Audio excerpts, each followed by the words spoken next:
crois pas que les gens vont griller un truc?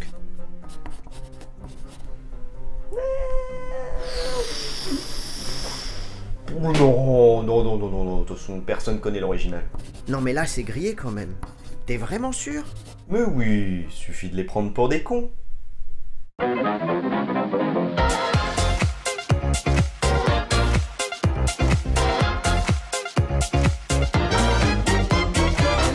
Bonjour et bienvenue dans De la roue du cochon, je suis Anthony Le Greenmins, et aujourd'hui on va parler d'un petit plagiaire. Alors, Guillaume Verda, c'est un petit gars qui est né et a grandi en banlieue parisienne au croisement des cultures street et digitales. Ça veut pas dire grand chose, mais ça sonne classe, alors autant l'écrire, hein. Il faut savoir aussi que le mec est sculpteur depuis 10 ans, et qu'il sort de l'école de Boulle. Oui, ça sonne très porno, mais ça n'a rien à voir, en fait c'est une école d'art, qui est censée t'apprendre quelques bases d'histoire de l'art. Donc en soi, on a affaire à un mec qui connaît le milieu de l'art, qui a grandi dedans, qui sait de quoi il parle et qui sait exactement ce qu'il fait. Et la semaine dernière, il a eu la chance de voir ses œuvres exposées dans la galerie Sakura à Paris. Sauf que le petit détail qui... Sauf que le petit détail qu'il n'avait pas prévu, c'est que d'autres personnes ont eu des cours d'histoire de l'art et du coup ont remarqué son influence sur des œuvres artistiques qui ne sont pas du tout les siennes. À partir de là, Twitter a pété un câble, ils ont envoyé des tas et des tas de messages jusqu'à la fermeture de l'expo, ils ont harcelé également l'artiste, et aussi la standardiste de la galerie Sakura, qui est pas pour grand chose la pauvre vu qu'elle fait que copier-coller ce que son patron lui a dit. Suite à ça, la galerie décide de renoncer à l'exposition, pour, je cite, apaiser les tensions et assurer la sécurité de tous. Et alors là, je me suis demandé un truc. Comment ça se fait qu'un truc aussi gros soit passé? Je veux dire, personne n'a vérifié? Alors pour ton plus grand plaisir et le bien, j'ai décidé de mener une petite enquête et de les appeler directement pour savoir. C'est la Sakura, je vous écoute. Oui, bonjour, je vous contacte parce que j'essaie de trouver du coup le lieu de la galerie pour l'exposition de ce soir. C'est pour savoir si vous pouvez me donner plus d'informations. Alors, malheureusement, on a décidé d'annuler le vernissage de ce soir. Ah, vous savez pour quelle raison du coup? Alors, la raison, c'est que, en fait, comment vous avez connu la galerie? Comment vous avez connu l'exposition, d'ailleurs? En fait, je l'ai connu via une suggestion d'amis sur Facebook, sur l'événement, et je m'étais inscrit il y a quelques mois, et après, j'ai pas réussi à retrouver l'événement. En fait, du coup, c'est normal, on a décidé de la supprimer sur Facebook aujourd'hui. En fait, le thème de l'expo, c'est un artiste peintre français qui, en fait, a exposé une trentaine de toiles. Et depuis samedi, on fait face à des commentaires assez haineux du public, des visiteurs qui passent à la galerie, des coups de téléphone, des emails, par rapport au thème de l'expo. Ah, c'est parce que le thème est controversé? Exactement. Et qu'est-ce que les gens vous reprochent du coup? C'est un peu tout. C'est surtout principalement du plagiat. Un autre artiste américain. Donc c'est pour ça qu'on a décidé d'y mettre un terme. Ah ok. Normalement en fait c'était pour savoir parce que moi j'aimerais bien inscrire peut-être des potes à des galeries ou des trucs comme ça. Parce que moi je suis d'art appliqué en fait. C'était pour savoir comment est-ce que vous faites pour valider le processus pour pouvoir justement présenter ces œuvres en galerie? Alors c'est très simple, vous allez sur notre site web, vous avez une rubrique contact et vous pouvez envoyer des visuels ou un portfolio ou un lien qui mène à votre site internet. Okay. Et nous on regardera de notre côté si ça convient par rapport à l'environnement de la galerie, à nos styles. Nous on est plutôt axés sur la photographie, l'illustration digitale et petit à petit on commence à se tourner vers la peinture. Ok, donc il y a effectivement... il y a une charte qui est attendue et il y a un processus de vérification pour chacune... Exactement. Et tous les 3 mois, on change de thème. Ok. Soit c'est entièrement dédié à un artiste, mais en règle générale, c'est une expo collective avec une trentaine d'artistes. Ok, bah écoutez, je vous remercie pour toutes ces informations et j'ai hâte de venir pour celle sur les super-héros. Ça marche. Bonne journée à vous. Bonne journée. Ouais, ça sent pas bon, hein. Ça sent pas bon. Ouais, ça veut dire que littéralement, ils ont soutenu cette action. Ils étaient totalement ok avec ça. Bah d'ailleurs, ils l'assument complètement dans une interview que je t'ai mise en description pour que tu puisses vérifier tout ça. Bon mais alors dans tout ça, Verda, qu'est-ce qui s'est passé? Bah le gars, il a senti que ça allait être la merde pour lui. Ah, il a pas attendu 2 secondes, hein, et il s'est carapaté. Hein. Oui, carapaté, oui. Oui, j'aime bien ce mot. Comme on dit dans le milieu, il nous a fait un petit peu ce qu'on appelle une Gad Elmaleh, finalement.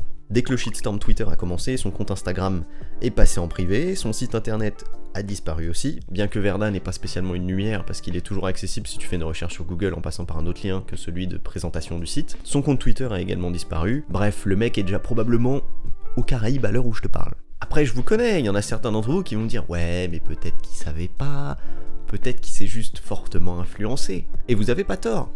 Alors quoi de mieux que de demander au principal concerné? J'ai donc contacté Guillaume Verda pour essayer d'en apprendre un petit peu plus sur sa démarche artistique. Et évidemment, tu t'en doutes, ce dernier a refusé de me répondre, ce qui en dit un peu long quand même sur l'histoire. Alors au final, face à une telle pouille, je me suis dit aujourd'hui, autant donner la visibilité à la personne qui mérite vraiment. Donc oui, dans cet épisode de La Roue du Cochon, je vais te parler de Basquiat. Alors, Jean-Michel Basquiat. Et bah pour info, il a vécu seulement 27 ans, de 1960 à 1988. Il possède un héritage culturel portoricain et afro-américain, et dans l'ensemble, il n'a pas eu une vie tout à fait facile puisque son daron le battait assez souvent. Il a contribué à deux mouvements majeurs de cette époque, à savoir le punk art qui est un mouvement alternatif anglo-américain, et le néo-expressionnisme, qui lui est un mouvement allemand controversé pictural, né vers la fin des années 70. Et ce mec, en plus d'avoir influencé une part importante de l'histoire de l'art, il a également probablement influencé le chanteur de The Weeknd pour sa coupe de cheveux. Ouais, je sais, ça en déçoit plus d'un, mais The Weeknd n'a rien inventé. Hein. Jean-Michel était déjà au-dessus du game capillairement parlant. Mais alors maintenant, la question importante, c'est de savoir comment est-ce qu'il a contribué à ces mouvements. Et quitte à rester dans le thème du plagiat dégueulasse, je vais totalement pomper la scène d'Umbrella Academy, quitte à en perdre la monétisation à cause d'une musique non libre de droit qui appartient à Woodkid.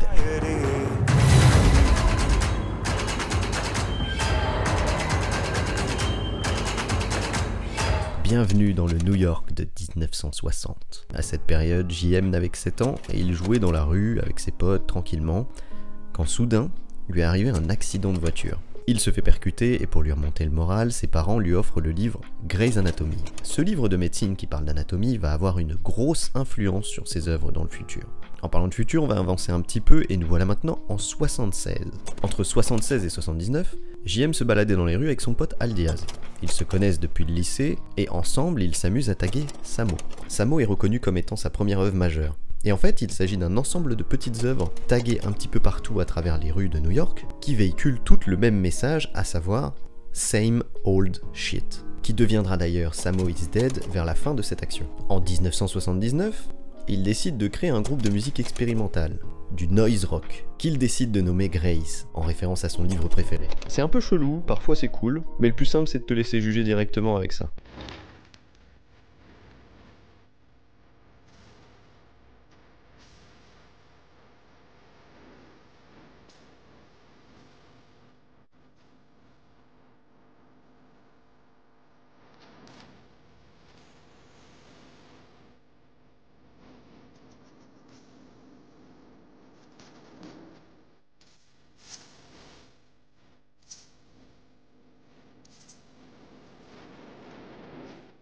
En janvier 1981, il décide d'arrêter son groupe. Il jouera son propre rôle dans une sorte de docu-fiction nommée Downtown 81 et originalement appelé New York Beat Move. Ce film rencontrera quelques soucis de financement qui le feront sortir qu'en 2001. Réalisé par Edo Bertoglio et scénarisé par Glenn O'Brien, ce petit détail a son importance car c'est ce même Glenn qui va faire se rencontrer Andy Warhol et Jean-Michel Basquiat. Un peu plus tard, en avril, ses œuvres seront exposées au MoMA, durant l'exposition New York New Wave, organisée par Diego Cortez. À ce moment-là, JM est le plus heureux des hommes, puisque le MoMA était son musée préféré dans lequel il y a passé quasiment toute son enfance. En parallèle de ça, un certain René Ricard va visiter cette expo. Le monsieur est journaliste artiste et décide d'écrire un article sur Basquiat qui va faire exploser sa carrière. A partir de là, une galeriste, Anina Nosei, va lui proposer de s'installer dans le sous-sol de sa galerie pour devenir le fournisseur officiel de cette dernière. En avril 1982, JM prend l'avion à destination de Los Angeles. Il désire exposer ses œuvres dans la galerie de Larry Gagosian pour revenir en mai à New York et quitter définitivement la galerie d'Anina. À la même période, il va rencontrer un marchand d'art du nom de Bruno Bischofberg. Il s'agit là d'un des plus grands galeristes européens et mondial. C'est entre autres le marchand de Warhol, Roy Lichtenstein, Jasper Jones et bien d'autres. Un échange se fait entre les deux hommes et Bruno devient alors le marchand exclusif de JM. Plus tard, en mars 1983, il devient le plus jeune artiste à exposer à la Biennale de Whitney Museum of American Art. Une biennale, c'est un petit peu le Solidays de l'art. C'est un regroupement de plein d'artistes qui a lieu tous les 2 ans. Peu à peu, JM développe une obsession avec Warhol. Ça va jusqu'à accrocher une photo de lui au-dessus de son lit. C'est pourquoi lorsqu'il a l'opportunité en août de louer un atelier qui appartient à Warhol, JM saute sur l'occasion. D'ailleurs Warhol, qui en profite pour le troller un petit peu, lui conseille de prendre des cours de dessin anatomique au New York Academy of Art. En novembre, Bruno se rend compte que Warhol et JM sont plutôt potes et leur propose alors de faire des collabs. Bruno, c'est un petit peu le Webedia de l'époque. C'est pourquoi, en 1985, il invite tout ce beau monde dans une expo à domicile à Zurich. Malheureusement, ça ne se passe pas comme prévu, les toiles sont extrêmement critiquées, et Warhol est accusé de manipuler Basquiat, ce qui va briser leur relation et les pousser à continuer chacun de leur côté. Après ça, rien de particulier ne se passe, si ce n'est qu'en 1986, JM expose en Afrique à Abidjan, mais le 22 février 1987 est une date importante pour JM, puisqu'il s'agit de la date à laquelle Andy Warhol décède. Totalement dévasté par la nouvelle, JM décide de s'isoler. Il ne reviendra qu'un an plus tard, c'est-à-dire en juin 1988, avec une exposition. Et le mois suivant, son état ne s'étant pas amélioré, il décide de partir en désintox à Hawaï. Il réapparaît un mois plus tard, le 2 août, en se disant guéri, mais malheureusement 10 jours plus tard, il est retrouvé mort d'une overdose de cocaïne et d'héroïne, plus communément appelé le speedball. Il laissera derrière lui plus de 800 tableaux et 1500 dessins. Avec une histoire comme celle-ci, tu comprends maintenant pourquoi je voulais t'en parler. Quoi qu'il en soit, j'espère que cette petite rétrospective t'aura plu et t'aura permis d'en apprendre un petit peu plus sur Basquiat. Si c'est le cas, tu sais ce que tu peux faire entre les pouces bleus, partage, Utip et j'en passe. Sur ce, je vous fais des bisous les mogwai, je vous donne rendez-vous semaine prochaine pour une nouvelle vidéo et je vous laisse sur ces belles paroles du gérant de la galerie d'art, à savoir, oui, j'assume totalement l'influence qu'a pu avoir Guillaume Verda vis-à-vis de Basquiat, mais c'est une bonne chose parce que du coup les pauvres comme vous peuvent s'acheter un Basquiat à seulement 2000 balles.